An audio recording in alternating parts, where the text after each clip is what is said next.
ఇప్పించే ఎన్నికే ఎమ్మెల్సీ ఎన్నిక. ఈ ఎమ్మెల్సీ ఎన్నికలకు కూడా రాజకీయ నాయకులు వచ్చి చొరబడుతున్నారు. ఎందుకో ఎక్కడైనా ఇప్పుడున్న ప్రస్తుత సినారియో భారతదేశంలో రాజకీయాలంటే దోసుకోవడమే. దోసుకోవాలంటే there is no human ground. ఏది లేదు, ఏది ఉండదు. ఇక మానవ విలువలు వద్దు. మనిషి ఏమన్నా కానీ చనిపోని యాక్సిడెంట్ అయిపోతాడు, తనకు తాను చచ్చిపోతాడు. సెల్ఫ్ క్రైమ్ కి ఎంకరేజ్మెంట్ చేస్తున్న భారతదేశంలో ఉన్నాం మనం. చదువుకున్న చదువుకు అవకాశాలు ఇయ్యరు. మీ మెదడుకు లెక్కలేదు. మానవ వనరులు ఉన్నాయి, సహజ వనరులు ఉన్నాయి, మానవ వనరులు ఉన్నాయి. ఏ వనరుల్ని సంపూర్ణంగా వాడడం రాని పాలకులు ఉన్నారు కాబట్టి దేశం దరిద్రంగా మారిపోతున్నది. ఈ దేశం పేద దేశంగా మారడానికి కారణాలు ఎవరండి? మనం పని చేసుకుంటున్నాం, పని చేసుకొని తెచ్చుకొని తినేదాంట్లో ట్యాక్సీ కట్టలేము. మన తప్పేమనుందా? ప్రజల తరఫున ఏం తప్పు లేదు. ట్యాక్సీలు తీసుకుంటున్నాడు, సబ్బు కొట్టి అలాగే పోతూనే ఉంటుంది. మరి ఈ విధంగా మన రెస్పాన్సిబిలిటీ మనం పాటిస్తున్నప్పుడు పాలకులు ఏం చేయాలి? కాన్స్టిట్యూషన్ బేస్డ్ గా పరిపాలన చేయాలి. కాన్స్టిట్యూషన్ ఏం చెప్తుంది? ప్రతి పౌరుడికి తాము పుట్టి మరణించేదాకా ఆయనకి ఏం కావాలో అది అందించడమే రాజ్యాంగ అధిశాసనం చెప్తుంది. మరి రాజ్యాంగం చెప్తున్నట్టు నువ్వు పాలిస్తా అని చెప్పి ప్రమాణం చేసి పాలకుడు మరి 75 ఏళ్ళు కలిగితే పేదరికం ఎందుకుంది దేశంలో? ఉండొద్దు కదా. మరి అదే చిన్న దేశం జపాన్ తీసుకున్నాం, ముక్కలు చెక్కలు అయిపోతాయి, బ్లడ్స్ వచ్చి మధ్య మధ్యలో కొట్టుకపోతే దేశమే. కానీ ఆ దేశంలో మేమందరం ఆ దేశస్తులు అని ఆ దేశంలో ఇన్నోవేటివ్స్ అంతా కూర్చొని మేధావులు కూర్చొని దాన్ని ఎట్లా అధిగమించాలని ప్రణాళికలు చేసుకొని అద్భుతంగా పోటీ ప్రపంచంలో ఉన్నది. ఇప్పుడు ప్రపంచంలో 4వ స్థానంలో ఉంటా. చిన్న దీవులది భారతదేశం, వరల్డ్లోనే లార్జెస్ట్ సెకండ్ వన్ కంట్రీ కదా. మరి ఇక్కడ ఏముంది? దరిద్రం ఏంటన్నా ఉంది. ప్రపంచం అంతా వెతికి చూస్తే అది దేశంలో కావాలంటే టన్నులు ఉంది. దీనికి కారణాలు ఎవరు? కాంగ్రెస్ గవర్నమెంట్ పరిపాలించింది. తెలంగాణకు వస్తే అందరు పరిపాలించారు, టీడీపీ ఇంకోటి. ఆ తర్వాత తెలంగాణ ఉద్యమంతో అది అయిపోయిన తర్వాత ఇప్పుడు మళ్ళా కాంగ్రెస్ ఏది చూడలేదు. ఇందిరమ్మ రాజ్యం అంటే ఆడవాళ్ళని బస్సు ఎక్కియడమే, మేము బస్సులు ఎక్కిస్తాం తప్ప ఏ ఇంప్లిమెంట్ చేయమని కొత్త విధానాలు ఏదో చూపిస్తుంటే మళ్ళీ కాంగ్రెస్ వచ్చింది.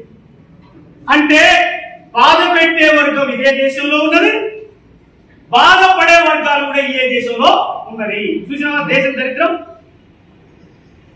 దేశంలో దరిద్రం నడుస్తుంది సార్. ఎప్పుడు ఆలోచిద్దాం? ఉద్యోగాలు కొట్టండి. మీరు ఉద్యోగాలు పెట్టిన క్యాస్ట్ సర్టిఫికేట్ ఇవ్వడానికి కూడా 500 తీసుకోవాల్సిన బలకిన చేయండి. ఇప్పుడు అదేగా నడుస్తుంది ట్రెండ్. ఉద్యోగస్తుడుగా తమ విధులు నిర్వహించే పని తను చేయాలి. వామ్మో నాకు హాఫ్ సెకండ్ కావాలని ఎవరికైనా ఫోన్ చేస్తే 500 కావాలి. 500 కోట్లు దాకా పోయింది దోపిడీ. దీన్ని ఎంకరేజ్ చేసిన గ్రాడ్యుయేట్స్ మనం. అమ్మో గ్రాడ్యుయేట్స్ ఎట్లా? పోస్ట్ గ్రాడ్యుయేట్స్ ని అమ్మో అది కూడా సరిపోదు. పిహెచ్డి స్కాలర్స్ ని ఇది కూడా సరిపోదు. ఉద్యోగ విద్యావంతులం మనం. ఎంత బాగు చేసుకుంటున్నాం దేశాన్ని. తప్పుడు రాజకీయాలని బంద్ చేయడానికే భారత రాజ్యాంగ రాజకీయాలు బాధ పెడుతున్న వర్గాల తరఫున చేయడానికి వచ్చిన రాజకీయ పార్టీయే ధర్మ సమాజ్ పార్టీ అని గర్వంగా చెప్తాము. సామాజిక బాధ్యతను తీసుకున్నప్పుడు ఇల్లు అంటే ఒక బాధ్యత ఉంటుంది. తల్లి తండ్రి పిల్లలు బాగుండాలి అని. మరి సమాజం బాగున్నప్పుడే నీ కుటుంబానికి విలువ దొరుకుతుంది. అక్కడ సంఘం బాగుండాలి కదా. సమాజం పాడైపోతుంటే నీ కుటుంబం ఏం బాగుంటుంది అంటే సంఘ జీవుల్లాగా బతకాలి మనం. దాని పేరే సోషల్ కాన్షియస్ లో ఉండాలి. సామాజిక స్పృహ. ఆ స్పృహ లేనప్పుడు సామాజిక బాధ్యత అర్థం కాదు. ఆ బాధ్యత లేనప్పుడు సమాజంలో మార్పు రాదు. ఇప్పటికీ కులాలు మతాలు అది ఇది అని పిచ్చి పిచ్చి మాటలతోటి దేశాన్ని దారి తప్పిస్తుంటే మనం మౌనంగా కూర్చుంటున్న విద్యావంతులు. మనకు పేరుంది, మౌనంగా కూర్చుని కుదిరితే 2500 ఇస్తున్నాడు. ఇప్పుడు మరి గ్రాడ్యుయేట్ 200 లెక్కలు పోయినాడు. అప్పుడే పోతా ఎంత కావాలంటే నేను సూర్యాపేటలో నేను 200 బైక్ వేసుకొని పోయి సముద్రం పోరాడు. ఒక్కడు కాదు 30 మంది పోయి. అరే అమ్మ ఎంత ఇన్ఫ్లుయెన్షియల్ పాలిటిక్స్ రా బాబు అనిపించింది. ఇక్కడ కాంపిటేటివ్ వచ్చినావు 5 నిమిషాలు వేస్ట్ చేస్తే నేను చదివిన లింక్ ఎక్కడ పోతుందేమో అని ఫోన్ కూడా స్విచ్ ఆఫ్ చేసి చదువుతున్నావు. కేబుల్ పోతే కూడా కిందికేసి చూసి చదువుతున్నావు. ఎదురెదురు చూస్తే ఏమన్నా అట్రాక్ట్ పెరుగుతుంది ఏమని. అంత కావాలి. సైన్స్ అమ్మా. మనుషుల మధ్య సైన్స్ ఉంటది, సోషియాలజీ ఉంటది, ఆంథ్రోపాలజీ ఉంటది, మొత్తం వ్యవహారం ఉంటది, ప్రతి మనిషిలో పాలిటిక్స్ ఉంటది. కానీ దేనికి పని చెప్పాలో దాన్ని చెప్పాలి మనం. కాబట్టి వీళ్ళంతా అమాయకులు దొరికిన కానీ ఈ లార్జెస్ట్ 90% ప్రజలైనటువంటి వ్యక్తుల్ని బానిసలాగా మార్చడానికి ఊపుముడిగా ప్రణాళికలు చేస్తున్నారు. అందులో ఆ పార్టీ ఈ పార్టీ అంటే గాలిగా పరిపాలించింది మొన్నటిదాకా. మరి వాళ్ళు ఈ పనిలో ఉన్నప్పుడు మనం ఏ పనిలోకి రావాలి? ఒకే ఉద్యోగాలు కొడదాం.